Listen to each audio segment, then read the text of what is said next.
Shalom, berjumpa lagi dalam program pendalaman Alkitab melalui pelajaran Sekolah Sabat bersama dengan kami Cornelius Media.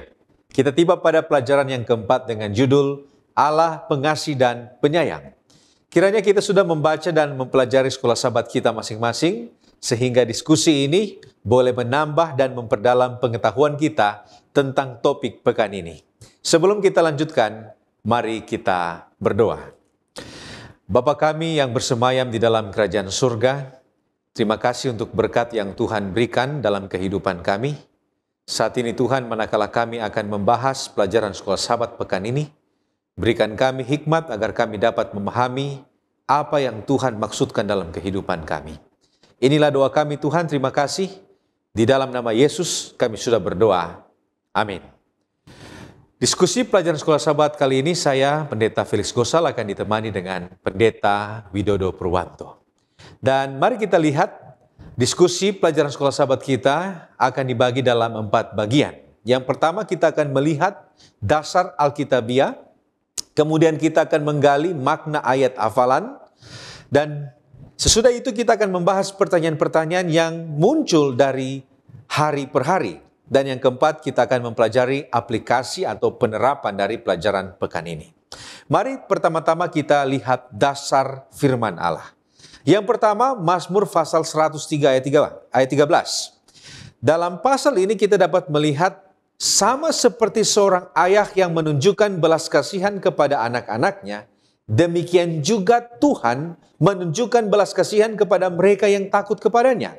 Dan ayat ini menekankan kasih sayang Tuhan yang lembut dan perhatiannya sebagai seorang bapa. Kemudian yang kedua, Yesaya pasal 49 ayat 15. Di dalam ayat ini Tuhan membandingkan kasihnya kepada umatnya dengan kasih seorang ibu kepada anaknya. Menyatakan bahwa meskipun seorang ibu dapat melupakan bayinya, dia tidak akan pernah melupakan umatnya. Dan ini menegaskan jika kasih Tuhan itu tidak tergoyahkan dan tidak tertandingi. Kemudian yang ketiga adalah Hosea pasal 11 ayat 1-9. Dalam perikop ini, Tuhan merenungkan kasihnya kepada Israel, menggambarkan bagaimana dia merawat mereka seperti ayah yang merawat anaknya. Tetapi mereka berpaling daripada Tuhan.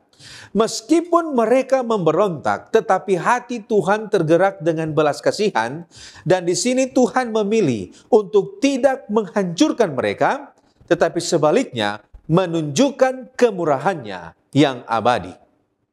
Kemudian yang berikutnya adalah Matius pasal 23 ayat 37. Di dalam ayat ini Yesus meratapi Yerusalem, mengungkapkan kerinduannya untuk mengumpulkan umatnya seperti induk ayam mengumpulkan anak-anaknya di bawah sayapnya. Tetapi mereka tidak mau, dan ayat ini menunjukkan kasih dan kesedihan Yesus yang mendalam atas penolakan mereka terhadapnya. Kemudian yang kelima adalah 2 Korintus pasal 11 ayat 2. Di sini Paulus menggambarkan kecemburuan ilahi Allah kepada jemaat Korintus, seperti perhatian seorang mempelai pria kepada mempelai wanitanya. Dia ingin mempersembahkan mereka kepada Kristus sebagai mempelai yang murni, menunjukkan kepeduliannya yang mendalam terhadap kesetiaan rohani mereka. Dan yang keenam, yang terakhir, 1 Korintus 13 ayat 4-8. Pada bagian ini kita dapat melihat gambaran sifat-sifat kasih sejati. Kasih itu sabar, kasih itu murah hati, dia tidak iri hati, tidak sombong, tidak menyimpan kesalahan. Kasih itu bersuka cita dalam kebenaran, menanggung segala sesuatu, dan tidak pernah gagal. Tidak menggambarkan, atau di sini kasih menggambarkan kasih yang ideal sama seperti kasih yang Yesus miliki. Nah, mari kita lihat pengertian judul pelajaran Sekolah Sabat pekan ini, yaitu Allah Pengasih dan Penyayang. Dalam bentuk apa dan mengapa Allah disebut pengasih dan penyayang? Kepada siapa Allah menunjukkan kasih dan sayangnya? Nah, saudaraku yang terkasih, Allah disebut pengasih dan penyayang dalam berbagai bentuk. Yang pertama, kasih Allah itu atau Allah pengasih dan penyayang itu dapat terlihat oleh karena sifatnya sendiri. Di dalam Keluaran pasal 34 ayat 6 sampai 7, Allah memberikan deklarasi tentang dirinya. Tuhan adalah Tuhan penyayang, pengasih, panjang sabar, berlimpah kasih setia, dan kebenaran. Dan juga Allah disebutkan pengasih dan penyayang karena ada beberapa hal. Contohnya Mazmur pasal 103 ayat 8 sampai 12 mengatakan bahwa Allah itu adalah pengampun. Kemudian Matius 6 ayat 25-34, Allah itu pemelihara. Kemudian Yohanes pasal 3 ayat 16, Allah itu memiliki rencana keselamatan untuk menyelamatkan umat manusia. Jadi secara spesifik, Allah adalah pengasih dan penyayang karena 3 hal. Yang pertama, oleh karena kuasa atau maksud rencana penebusannya, yaitu melalui pengorbanan Yesus di kayu salib. Kemudian yang kedua, oleh karena pemulihan. Dia mau memulihkan manusia dari dosa. Dan yang ketiga, transformatif. Artinya mengubah kehidupan manusia menjadi baru. Nah, secara singkat, ada 2 alasan mengapa Allah disebut pengasih dan penyayang. Yang pertama, oleh karena itu adalah hakikat keberadaan Allah.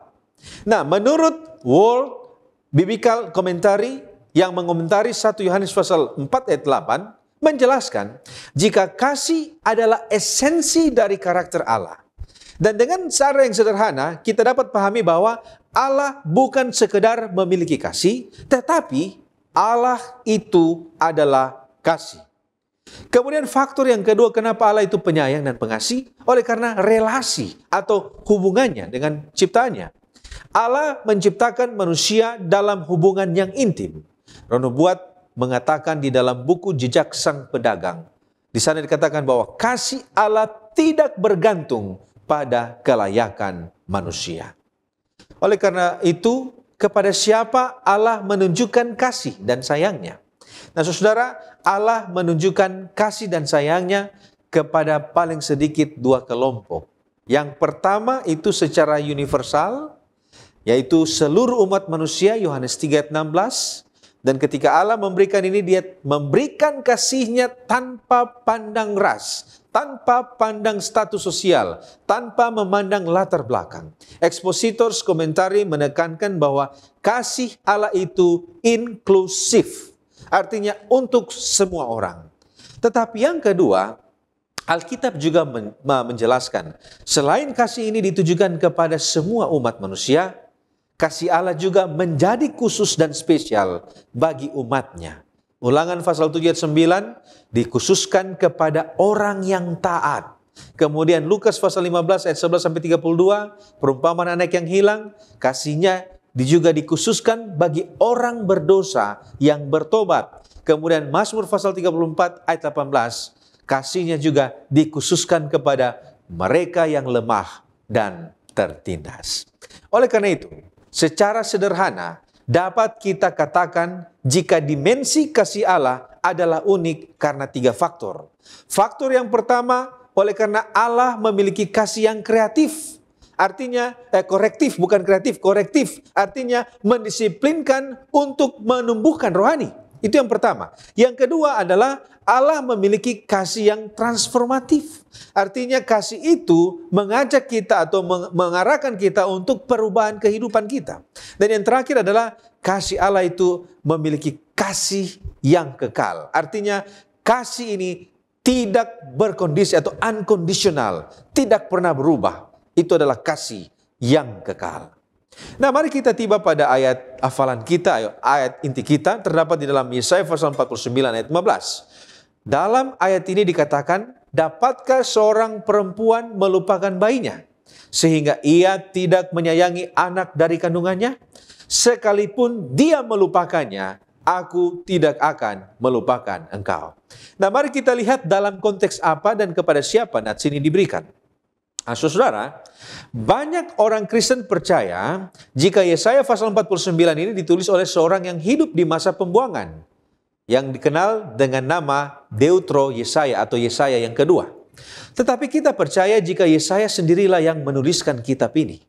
Tuhan di dalam kemahakuasaannya memberikan penglihatan dan nubuatan tentang masa depan kepada Yesaya. Oleh karena itu Yesaya pasal 49 adalah nubuatan tetapi sekaligus juga adalah kekuatan untuk masa depan, khususnya merujuk pada masa pembuangan. Nah, ayat ini menjelaskan perasaan yang ditinggalkan, perasaan putus asa yang dialami oleh orang-orang Israel selama masa pembuangan di Babel. Orang-orang Israel pada saat itu kehilangan tanah air mereka, kemudian mereka menyaksikan kehancuran Yerusalem, dan hal ini tentunya menyebabkan perasaan terasing yang sangat mendalam. Oleh karena itu, ayat 15 ini adalah jawaban atas pernyataan yang dikemukakan pada ayat sebelumnya, yaitu ayat 14, dikatakan, Sion berkata, Tuhan telah meninggalkan aku, Tuhanku telah melupakan aku. Jadi ayat hafalan kita ini adalah sebuah pernyataan yang menjawab bahwa Allah tidak pernah melupakan dan tidak pernah meninggalkan. Nah, mari kita lihat apa pengertian metafora. Dapatkah seorang perempuan melupakan bayinya sehingga tidak menyayangi anak dari kandungannya? Nah, saudara, kasih ibu ini adalah kasih yang dipahami memiliki kekuatan yang luar biasa. Dalam kacamata manusia, kasih ibu adalah kasih yang tertinggi yang pernah mereka rasakan. Tetapi ayat 15 ini menegaskan, jika kasih Allah melampaui kasih ibu yang luar biasa itu. Francis Nicole di dalam SDA Bible Commentary jilid yang keempat halaman 280 mengatakan, kasih terkuat yang dikenal manusia adalah kasih seorang ibu kepada anaknya. Dan kasih itu digunakan Yesaya untuk mengilustrasikan kasih Allah kepada umatnya. Tetapi kita dapat melihat, sekalipun kasih ibu dapat gagal, tetapi kasih Allah, perhatian Allah tidak akan pernah gagal. Lalu kalau begitu, apa pengertian aku tidak melupakan engkau? Siapa engkau di sini dan dalam kondisi apa Allah tidak melupakan dia? Nah, mari kita lihat frase aku tidak melupakan engkau. Frase ini adalah pernyataan Tuhan yang menegaskan bahwa umatnya selalu ada dalam ingatan dan perhatiannya. Allah setia pada perjanjiannya dan tidak akan meninggalkan umatnya.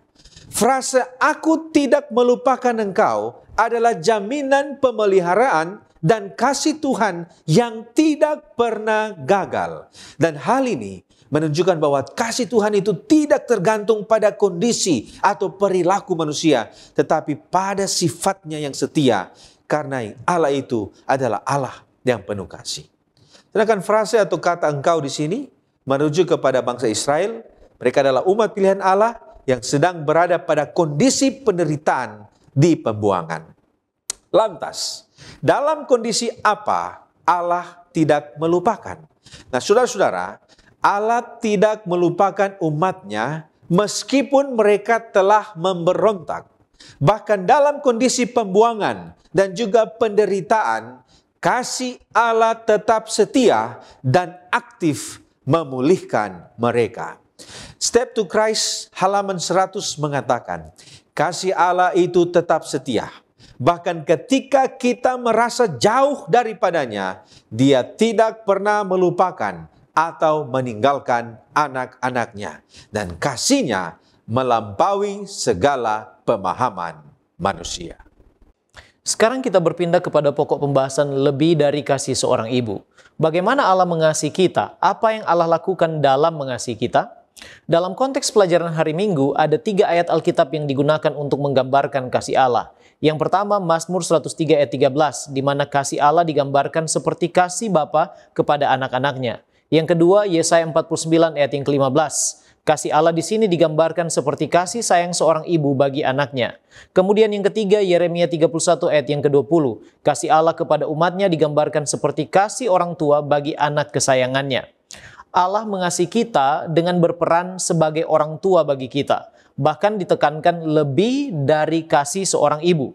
Yesaya 49 ayat 15 dan 16 mengatakan, dapatkah seorang perempuan melupakan bayinya sehingga ia tidak menyayangi anak dari kandungannya? Sekalipun dia melupakannya, aku tidak akan melupakan engkau. Lihat, Aku telah melukiskan engkau di telapak tanganku, tembok-tembokmu tetap di ruang mataku. Kita tahu bahwa karena kasih, orang tua rela melakukan apa saja demi anak-anaknya, apalagi seorang ibu. Seventh Day Adventist Bible Commentary volume 4 halaman 280 katakan, kasih terkuat yang dikenal manusia adalah kasih seorang ibu kepada anaknya. Dan kasih ini digunakan Yesaya untuk menggambarkan kasih Allah kepada umatnya. Lantas apa yang rela dilakukan Allah dalam mengasihi kita? Yohanes 3 ayat 16 menyatakan dengan jelas bahwa Allah mengaruniakan anaknya yang tunggal, Yesus Kristus bagi kita. Seventh Day Adventist Bible Commentary volume 5 halaman 929 menggambarkan bahwa kasih Allah kepada orang-orang berdosa telah menuntun Dia untuk memberikan semua yang Dia miliki bagi keselamatan mereka. Roma 5 ayat 8. Akan tetapi Allah menunjukkan kasih-Nya kepada kita oleh karena Kristus telah mati untuk kita ketika kita masih berdosa. Inilah pertunjukan terbesar kasih Allah kepada kita. Seorang pengkhotbah Kristen terkenal, Billy Graham, mengatakan Allah membuktikan kasih-Nya di salib. Ketika Kristus tergantung, berdarah dan mati, Allah sementara berkata kepada dunia, "Aku mencintaimu." Itulah sebabnya Seventh Day Adventist Bible Commentary volume 4 halaman 280 mengatakan, sepanjang kekekalan bekas paku di tangan Kristus akan menjadi pengingat abadi akan kasih-Nya bagi orang-orang berdosa. Sekarang apa pengertian bahasa Ibrani raham dalam mengukur dalamnya kasih Allah? Kata Ibrani raham muncul salah satunya dalam kitab Yeremia 31 ayat yang kedua. Di sana ada ungkapan tidak aku akan menyayanginya atau aku pasti akan menyayanginya, yang dalam bahasa Ibraninya raham, yang diyakini berasal dari istilah Ibrani rehem yang diterjemahkan rahim ke dalam bahasa Indonesia. Nah, secara literal raham diartikan to love atau mencintai, atau have compassion atau to compassionate atau berbelas kasihan. Nah, dalam bahasa Ibrani istilah ini mengekspresikan emosi yang sangat kuat. Bila dikaitkan dengan kasih Allah, maka raham menggambarkan perasaan Allah, kasih sayang Allah yang sangat kuat dan berlimpah bagi umatnya. Kasih sayang Allah seperti kasih sayang ibu terhadap rahimnya atau buah kandungannya, bahkan lebih kuat dan hebat lagi. Meskipun Efraim atau secara umum umat pilihannya sering memberontak terhadap Dia dan mendukakan Allah, hati Allah tetap terharu dan berbelas kasihan terhadap mereka. Meskipun mereka sering tidak setia, Allah terus melimpahkan kasih sayang dan kemurahannya, dalam hal ini pengampunan kepada mereka. Betapa dalamnya kasih Allah yang dinyatakan di sini. Mengomentari hal ini, Seventh Day Adventist Bible Commentary volume 4 halaman 467 katakan, meskipun Allah harus menghukum umatnya karena dosa-dosa mereka, kasih-Nya tidak dapat membiarkan orang-orang pilihannya itu pergi. Nah, sekarang kita pindah kepada topik kasih yang menyayat hati. Apa arti kasih yang menyayat hati dalam konteks pelajaran hari Senin? Judul pelajaran hari Senin dalam bahasa Inggris adalah God-wrenching love, yang juga bisa diterjemahkan kasih yang memilukan hati. Apa yang digambarkan di sini ialah kedalaman emosi yang dirasakan oleh Allah. Dalam kesetiaannya yang tidak tergoyahkan, umatnya berulang kali berlaku tidak setia, menjauhkan mereka dari Allah dan mendatangkan penghukuman atas diri mereka sendiri. Dan hal ini sangat menyayat, memilukan atau mendukakan hati Allah. Namun kasih-Nya begitu hebat dan dalam bagi mereka. Ini digambarkan dalam Hosea 11 ayat 8 dan 9. Dikatakan, masakan aku membiarkan engkau hai Efraim, menyerahkan engkau hai Israel. Masakan aku membiarkan engkau seperti Adma, membuat engkau seperti Zeboim. Hatiku berbalik dalam diriku, belas kasihanku bangkit serentak. Aku tidak akan melaksanakan murkaku yang bernyala-nyala itu, tidak akan membinasakan Efraim kembali. Sebab aku ini Allah dan bukan manusia, yang kudus di tengah-tengahmu dan aku tidak datang untuk menghanguskan. Jadi dalam konteks inilah kita dapat memahami kasih yang menyayat hati itu. Gambaran hati Allah yang berbalik dan kasih sayangnya yang menyala-nyala menjelaskan tentang perasaan Allah yang hancur karena ketidaksetiaan dan pemberontakan umatnya, namun kasih-Nya begitu hebat dan kuat bagi umatnya yang tidak setia itu. Lembaga Alkitab Indonesia memberi judul perikop di Hosea pasal 11 ini, kasih Tuhan mengalahkan kedegilan orang Israel. T. Hossel Jamison dalam bukunya A Prophet Among You halaman 155 mengatakan, di dalam pekabaran Nabi Hosea, khususnya tentang kasih Allah kepada umatnya yang berdosa, telah digambarkan di sana bahwa Allah menyatakan kerinduannya untuk menerima mereka kembali.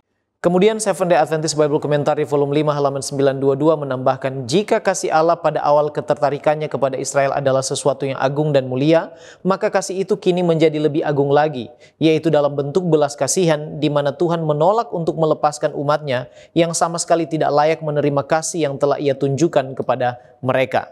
Kasih sayang Allah yang digambarkan menyala-nyala, bahasa Ibraninya di sini adalah kamar, yang digunakan juga dalam kisah dua wanita yang datang menghadap Salomo, sama-sama mengaku ibu dari seorang bayi dan menuntut hak untuk anak tersebut.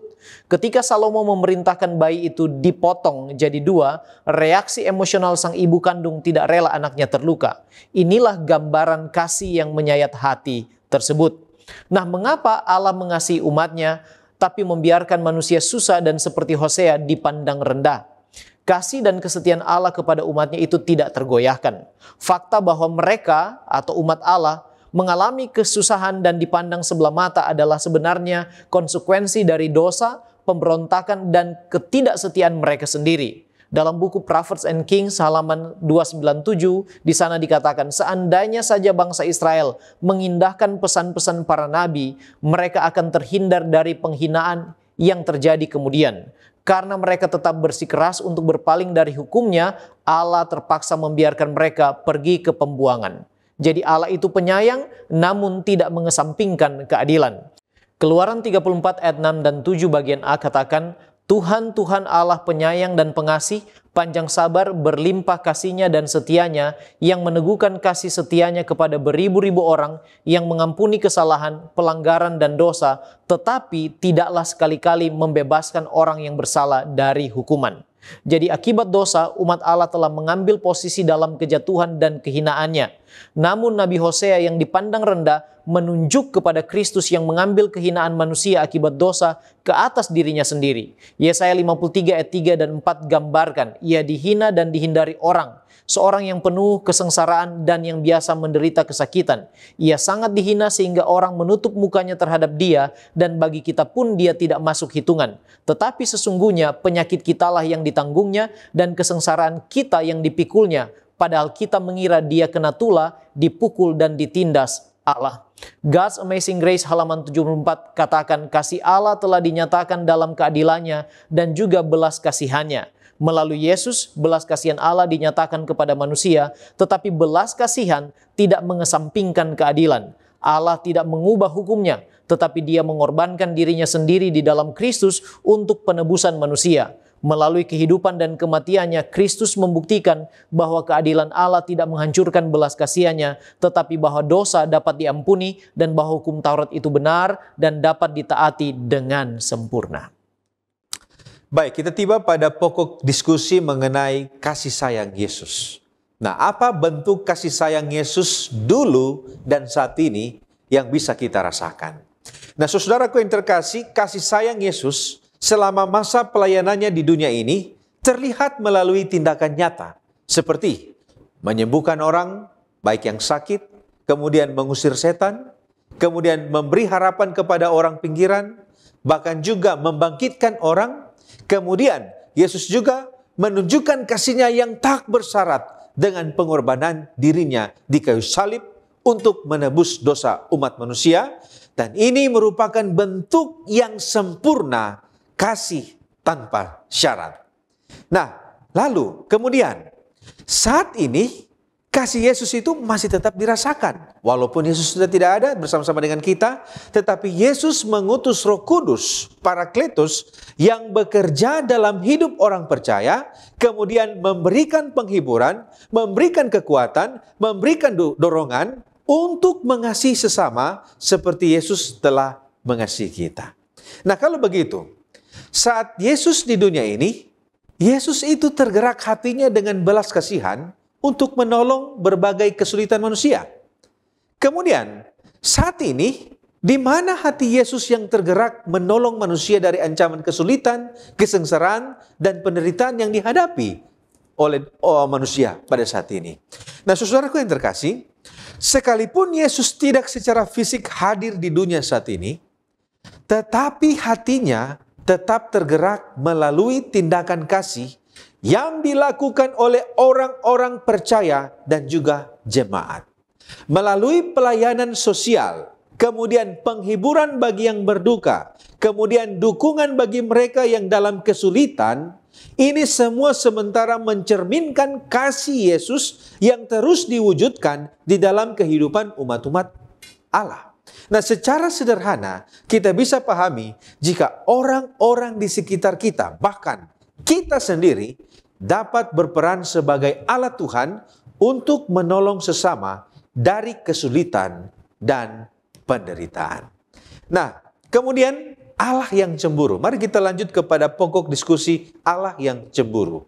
Nah, apa pengertian Allah yang cemburu dan apa yang disebut cemburu ilahi dalam 2 Korintus pasal 11 ayat 2? Nah, mengapa dan apa sebab Allah cemburu? Nah, saudara, Allah cemburu menunjukkan kepada kecintaannya yang mendalam terhadap umatnya. Dan ini juga menunjukkan keinginannya agar mereka tidak berpaling kepada dewa-dewa lain atau hal-hal yang dapat memisahkan mereka dengan Allah. Di dalam 2 Korintus pasal 11 ayat 2, di sini Paulus menyatakan bahwa kita ini atau jemaat ini adalah mempelai Kristus. Oleh karena itu, cemburu ilahi bukanlah cemburu yang bersifat egois, melainkan cemburu ilahi ini merupakan ungkapan kasih Allah yang ingin menjaga hubungan intim dengan umatnya. Lalu kalau begitu, mengapa Allah cemburu padahal kasih tidak cemburu menurut 1 Korintus 13 ayat 4? Untuk menjawab ini, Francis Nicole di dalam Seventh Day Adventist Bible Commentary jilid 6 halaman 780-781 menjelaskan, kata cemburu dalam 1 Korintus 13 ayat 4 merujuk pada sifat yang buruk, yaitu iri hati. Perasaan ini adalah perasaan yang tidak senang akan kelebihan orang lain. Perasaan ini menimbulkan perselisihan dan perpecahan yang tentunya bertentangan dengan ajaran Kristus. Sedangkan kata Allah cemburu, itu dia cemburu atau Allah itu cemburu karena Allah menginginkan kesetiaan dan komitmen dari umatnya. Allah cemburu adalah bentuk kasih yang melindungi hubungannya dengan manusia. Ketika umat berpaling kepada hal lain, itu menyakiti hati Allah. Dengan demikian, cemburu Allah adalah ungkapan dari kasih-Nya yang mendalam dan keinginannya untuk menjaga hubungan yang benar dengan umatnya. Sekarang kita datang kepada pokok pembahasan penyayang dan berhasrat. Apa pengertian Allah penyayang dan berhasrat dalam konteks pelajaran hari Kamis?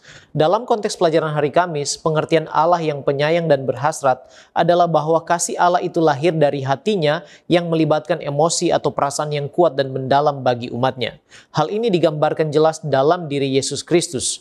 Contoh yang pertama, Yesus menunjukkan simpati. Ibrani 4 ayat 15 katakan, sebab imam besar yang kita punya bukanlah imam besar yang tidak dapat turut merasakan kelemahan-kelemahan kita. Sebaliknya sama dengan kita, ia telah dicobai, hanya tidak berbuat dosa. Yang kedua, hati Yesus sedih, tergerak dalam belas kasihan oleh karena penderitaan umatnya. Lukas 19 ayat 41 katakan, dan ketika Yesus telah dekat dan melihat kota itu, ia menangisinya. Yang ketiga, Yesus bersedia mendengar, menjawab, dan menghibur mereka. Matius 9 ayat 36, melihat orang banyak itu, tergeraklah hati Yesus oleh belas kasihan kepada mereka, karena mereka lelah dan terlantar seperti domba yang tidak bergembala. Sekarang bagaimana cara kita memantulkan kasih sayang Allah kepada orang lain atau dunia?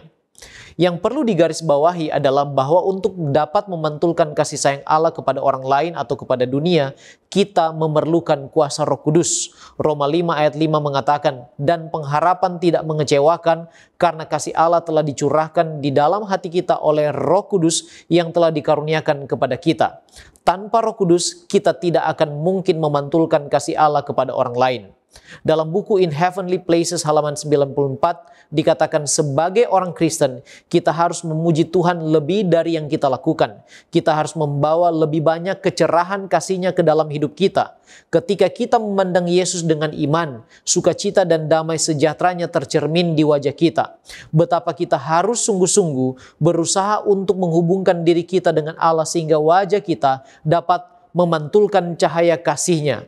Ketika jiwa kita sendiri dihidupkan oleh Roh Kudus, kita akan memberikan pengaruh yang menggembirakan kepada orang lain yang tidak mengenal sukacita kehadiran Kristus. Nah, cara praktis kita bisa memantulkan kasih Allah adalah yang pertama, menyembah Allah yang adalah kasih. Yang kedua, secara aktif menunjukkan kasih sayang dan kebajikan kepada orang lain. Yang ketiga, kita harus menyadari bahwa kita tidak bisa mengubah hati kita, tetapi Allah bisa. 1 Tesalonika 3 ayat yang ke-12 dan 13 mengatakan, "Dan kiranya Tuhan menjadikan kamu bertambah-tambah dan berkelimpahan dalam kasih seorang terhadap yang lain dan terhadap semua orang, sama seperti kami juga mengasihi kamu. Kiranya Dia menguatkan hatimu supaya tidak bercacat dan kudus di hadapan Allah dan Bapa kita pada waktu kedatangan Yesus Tuhan kita dengan semua orang kudusnya." Reflecting Christ halaman 213. Ketika Anda mengingat bahwa Kristus telah membayar harga darahnya sendiri untuk penebusan Anda dan penebusan orang lain, Anda akan tergerak untuk menangkap sinar terang kebenarannya sehingga Anda dapat mencurahkannya ke jalan orang-orang di sekitar Anda. Sekarang sebagai pendalaman, bagaimana cara kita datang kepada Allah membawa beban berat di saat kita justru susah dan jauh dari Allah? Kita dapat datang kepada Allah dengan segala beban dan keadaan kita melalui Yesus. Yesus sendiri mengundang kita untuk datang kepadanya. Dalam Matius 11 ayat 28 Dia katakan, "Marilah kepadaku semua yang letih lesu dan berbeban berat, aku akan memberikan kelegaan kepadamu." Efesus 3 ayat yang ke-12, di dalam Dia kita beroleh keberanian dan jalan masuk kepada Allah dengan penuh kepercayaan oleh iman kita kepadanya. Melalui doa dengan iman kita berani menghampiri tahta anugerah Allah. Ibrani 4 ayat 14 dan 16. Karena kita sekarang mempunyai imam besar agung yang telah melintasi semua langit, yaitu Yesus anak Allah, baiklah kita teguh berpegang pada pengakuan iman kita. Sebab itu marilah kita dengan penuh keberanian menghampiri tahta kasih karunia, supaya kita menerima rahmat dan menemukan kasih karunia untuk mendapat pertolongan kita pada waktunya. Dalam buku Steps to Christ halaman 51 dikatakan, "Engkau adalah orang berdosa. Engkau tidak dapat menebus dosa-dosamu di masa yang lalu. Engkau tidak dapat mengubah hatimu dan menjadikan dirimu kudus. Tetapi Allah berjanji untuk melakukan semua ini untukmu melalui Kristus jika engkau percaya janji itu."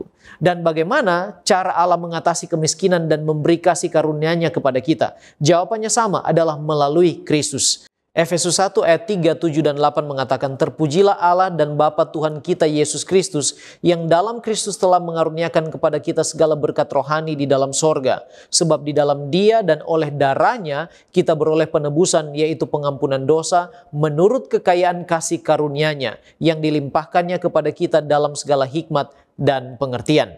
Sekarang bagaimana kita dapat hidup sesuai dengan tabiatnya dan dipakaikan jubah putihnya? Menurut Acts of the Apostle halaman 529 dan 530, kita bisa mencapai kesempurnaan hidup sesuai dengan karakter atau tabiatnya adalah melalui kuasa Roh Kudus. Namun pertama-tama kita harus datang dengan iman kepada Juru Selamat kita untuk dibenarkan dalam pengertian dipakaikan jubah kebenaran Kristus untuk menutupi dosa-dosa kita. Roma 3 ayat 23-25. Karena semua orang telah berbuat dosa dan telah kehilangan kemuliaan Allah, dan oleh kasih karunia telah dibenarkan dengan cuma-cuma karena penebusan dalam Kristus Yesus. Kristus Yesus telah ditentukan Allah menjadi jalan pendamaian karena iman dalam darahnya. Hal ini dibuatnya untuk menunjukkan keadilannya, karena Ia telah membiarkan dosa-dosa yang telah terjadi dahulu pada masa kesabarannya. Ketika kita datang kepada Kristus dengan iman, buku Khotbah di atas bukit halaman 18 katakan, Ia akan merangkulkan tangannya dan jubah kebenarannya kepadamu. Kepada Bapa Dia menghadapkan kita dengan memakaikan jubah putih, yaitu tabiatnya. Kita tiba pada aplikasi. Bagaimana kita saat ini merasakan kasih sayang Allah di tengah kesulitan dan tantangan hidup. Nah saudara, mengalami kasih sayang Allah di tengah kesulitan dan tantangan hidup adalah pengalaman yang mendalam dan berkesan. Oleh karena itu, ada beberapa hal yang perlu kita ketahui tentang bagaimana kita dapat merasakan kasih Allah di tengah kesulitan. Yang pertama, kita harus mengerti bahwa kasih Allah itu adalah kasih yang menghibur. Nah, dalam masa-masa sulit, banyak orang merasa terasing dan putus asa. Tetapi Allah itu hadir dan Dia akan menjadi sumber penghiburan. Mazmur pasal 34 ayat 18 mengatakan, Tuhan dekat kepada orang yang patah hati dan menyelamatkan orang yang remuk jiwanya. Dan ayat ini menunjukkan bahwa Allah selalu hadir dan memberikan dukungan di saat-saat terendah kita. Kemudian yang kedua, kasih Allah itu adalah kasih yang menyembuhkan. Dan nubuat menekankan bahwa kasih Allah dapat menyembuhkan luka batin kita.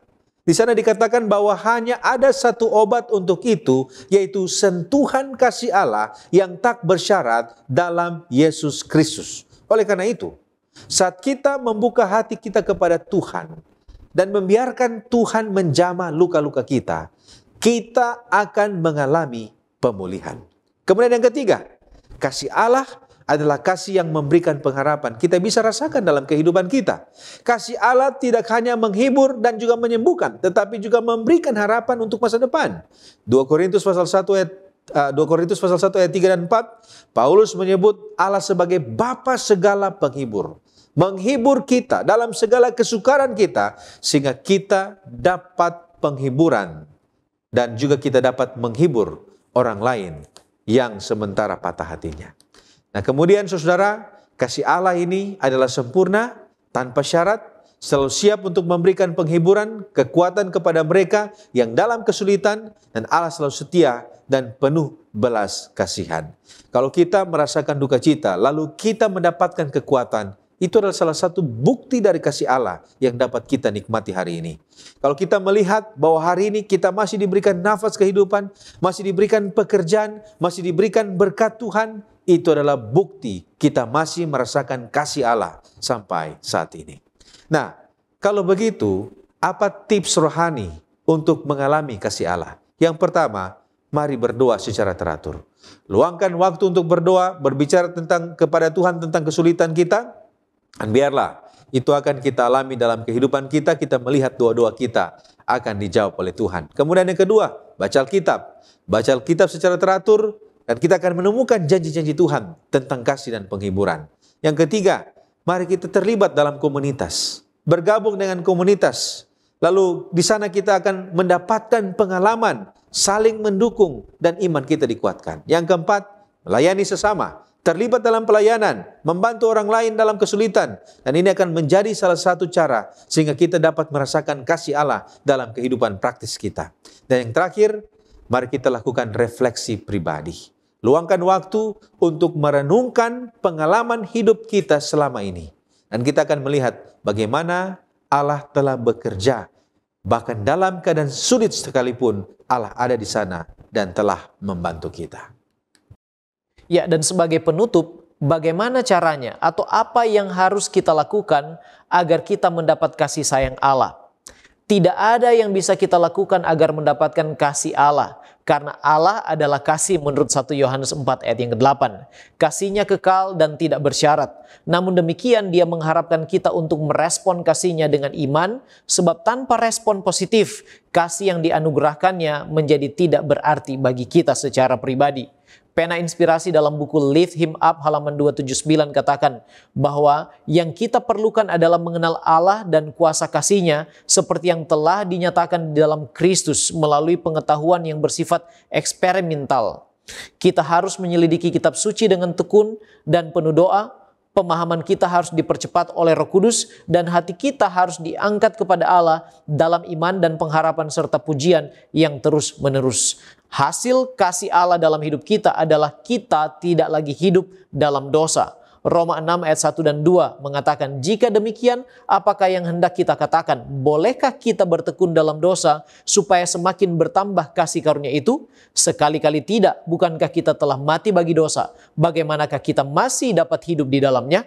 Hidup kita diubahkan sebagai hasil dari kasih dan anugerah Allah yang kita terima melalui iman dalam Yesus. Bukan sebaliknya. Kita berubah dulu agar kita bisa mendapatkan kasih dan anugerah Allah. Kiranya kita boleh menikmati kasih dan sayang Tuhan kepada masing-masing kita melalui iman kepada Yesus Kristus. Kita tunduk kepala dan satu dalam doa. Bapa kekal Allah kami yang bertahta di sorga. Kami bersyukur untuk kasih dan kebaikan-Mu melalui Yesus Kristus. Kami percaya itu dan imani. Kami berdoa kiranya Roh Kudus-Mu meteraikan apa yang telah kami pelajari di hati dan pikiran kami, dan mampukan kami untuk mempraktekkan itu di dalam perjalanan kami menuju ke sorga. Bapa, tolong kami untuk kami boleh sempurna di dalam Kristus, menghidupkan karakter Kristus, dan dengan pertolongan Roh Kudus kami boleh pegang iman kami itu ya Tuhan, sampai hari Maranatha tiba. Berkatilah kami semua, serta ampunilah kami dari dosa kami. Sebab kami berdoa hanya di dalam nama Yesus Kristus, Tuhan dan Juru Selamat kami yang hidup. Haleluya. Amin.